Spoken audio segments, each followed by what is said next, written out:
ito naman yung pangatlo na pouring na nakabalot pa ng transparent plastic. Hindi ganibag yung nakabalot yan. Ito naman yung pangapat, siksik na yung rebar at sasakluban na ng round concrete form. Ito naman yung panglima, ito hindi pa nasisiksik. Ito naman yung pang-anim, ito hindi pa rin nasisiksik. Dako tayo dito sa pagpito, sa unahan. Ito mga kasikap yung pangpito. So hindi ko na may papakita yung airplane doon, yung bago nilang nilagay yan sa may barangay 183. Ayan. Dito na yung diretso ng OPRAM. Nimulan ko to, walang naniniwala sa paligid ko. Ano? Yeah, magandang hapon po sa inyong lahat mga kasikap. Time check po tayo, 1:30 na po ng hapon at kalalabas ko lang po dito sa Bonifacio Naval Station Navy at patungo na ako ng Villamor Air Base. At eto, antayin natin yung stoplight na mag-go. Lotto Avenue to mga kasikap, yung pakanan puntang BGC at pakaliwa naman papuntang NAIA Terminal 3. At kakaliwa tayo dito. Araw po ngayon ng Sabado at ika-14 na po ng Disyembre. Yun, salamat, di ma-traffic. Lotto Avenue to, patungong NAIA Terminal 3. At mag-update po tayo dito sa OPRAM na nagkakalaga ng 3 to 5 billion pesos, no? Tapos yung mga widening, road widening sa NAIA Terminal 3 rehabilitation.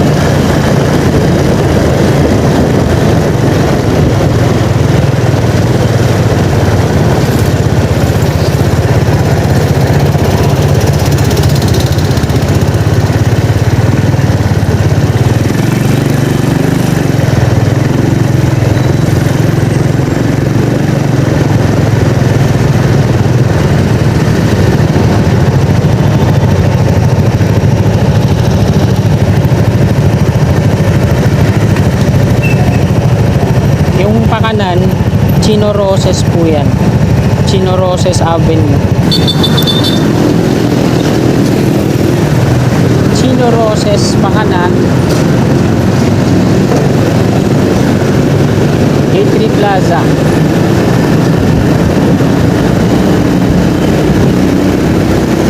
Sa kaliwa naman patungong FTI Taguig.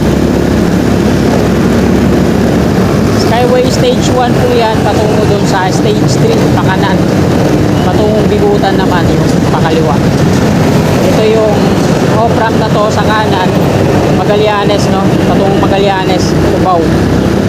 At dito sa circle sa kanan mga kasigap, inuumpisa na rin nilang i-widening. Ayan, no? Meron na silang ano dyan, hukay.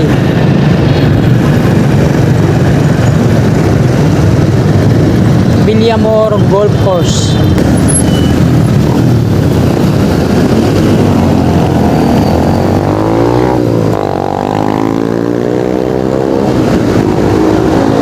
At Salis Road na po tayo. NAIA Expressway sa taas, nasa baba lang tayo, no?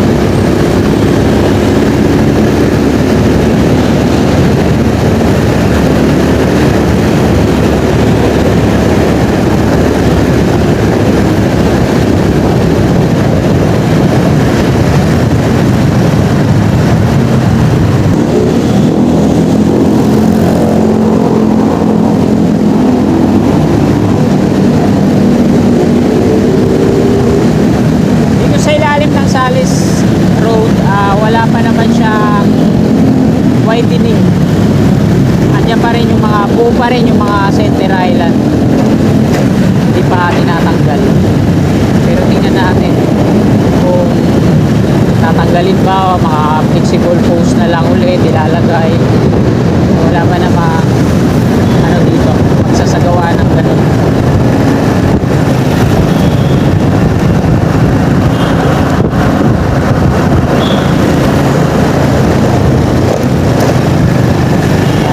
Villamor Air Base na yan dyan sa kaliwa.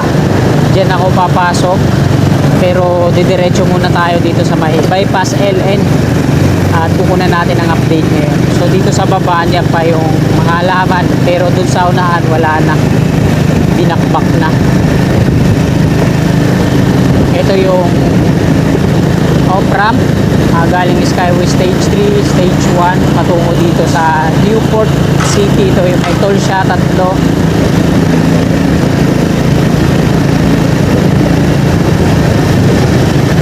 Ito, traffic na dito.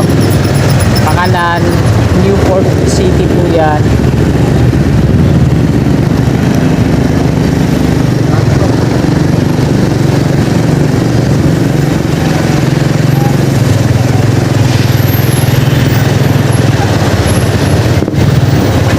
On ramp naman yung mga patungong Terminal 1 and 2 at mga pagal sa kaliwa.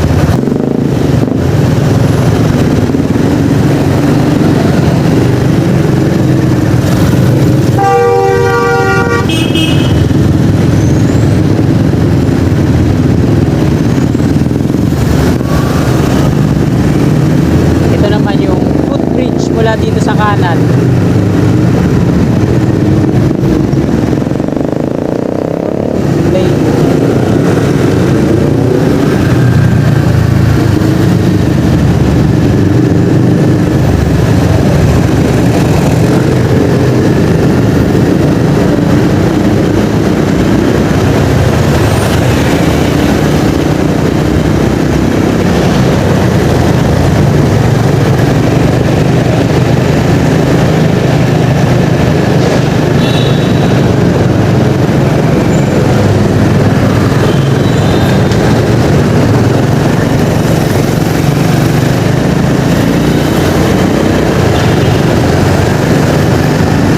Terminal 3 sa kaliwa natin at nandito na, tanaw ko na yung isa dito sa may Savoy Hotel.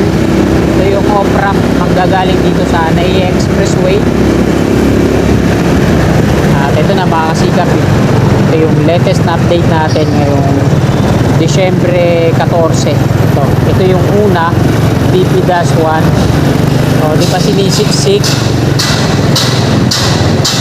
At ito naman yung BP-2.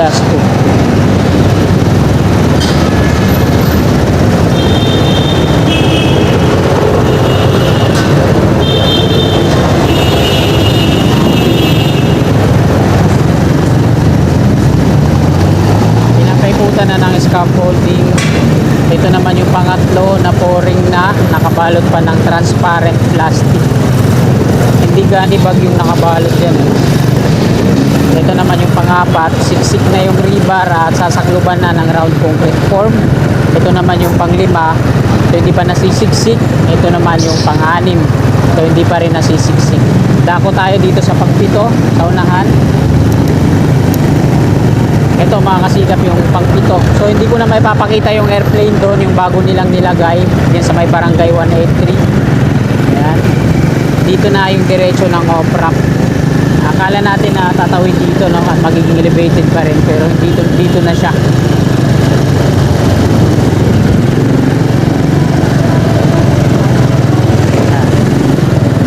Ito yung na-widening nila dito, karagdagang 3 lane. So operational na to. Kita naman natin, inistallan na nila ng mga kanal dito. At ayan na yung mga sakyan na yan, packet dun sa arrival at departure area. Arrivals, departure, terminal 3.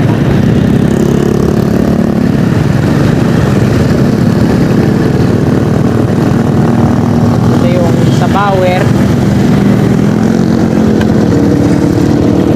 Ayan mga kasikap, harapan ng NAIA Terminal 3. At ito yung ginagawa nila na yung pavement dyan, yung nakaraan na inuhukay nila para lagyan ng mga forma. Ayan, na-pouring na po yung pavement dyan sa harapan. At nilagyan nila ng mga pasamantalang mga flexible post para mag-divide. Aspalto pa yata nila yan, no? Kasi merong pagitan, merong clearance. So aspalto pa yan. Bundok na tambak ng lupa sa unahan, harapan ng NAIA. Excuse me po. Yan, wala na yung bakod dito, pati yung LED billboard wala na rin. Ito yung NAIA Expressway. Ayan, stop at toll gate. So, kita dito sa tawid eh, no? Nakabalot pa ng transparent yung na-pouring na. So dalawa na yung na-pouring na river cage dito at ganap na siyang pier. Ito pang pito, tapos yung pang-apat dun sa unahan. Excuse me po. So dito naman sa kanan, tinatanggal nila yung center island, ayan o, yung bungkal. Field swell po yung gumagawa dyan. So ipakita natin dito sa kaliwa, ginagawa ng bower. Ay, hindi na po ata bower yung gumagawa dyan. Ang sa bower lang mga kasikap, yung nag-drill sila dyan, nagtirit ng river cage. Iba na yung nasa likod, parang ano na, hindi ko nakita, sayang.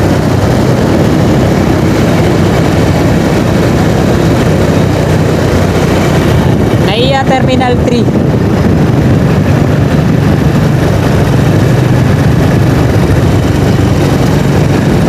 Dito tayo mag-end ng ating video sa harapan ng Villamor Air Base bago ako pumasok sa loob. Ayan yung elevated walkway yun. Mula dito sa Macdo, patungo yan doon sa arrival at departure.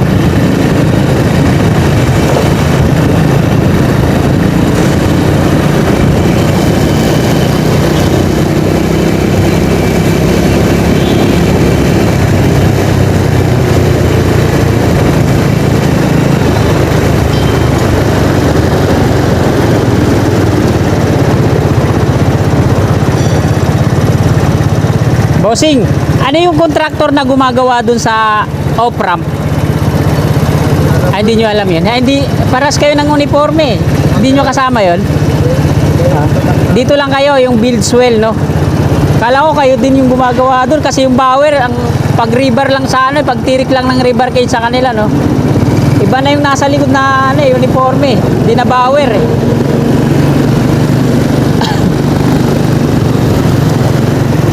Ito yung build swell yung ginagawa nila dito, so hindi niya alam.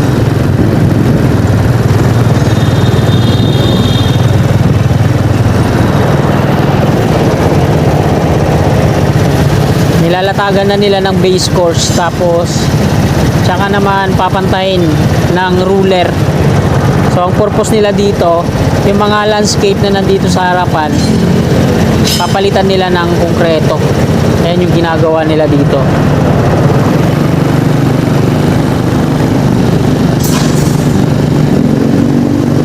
Ang purpose ng build swell lang talaga dito ay widening lahat dito sa harapan ng NAIA.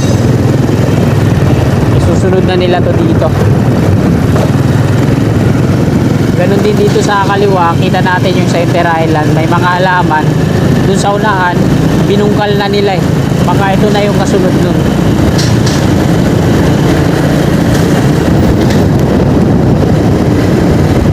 Ito yung toll, mga patungong gate 3, patungong Skyway stage 1 at stage 3.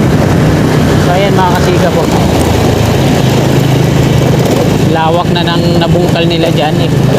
Ayan yung landscape dyan, tapos gagawin nilang konkreto.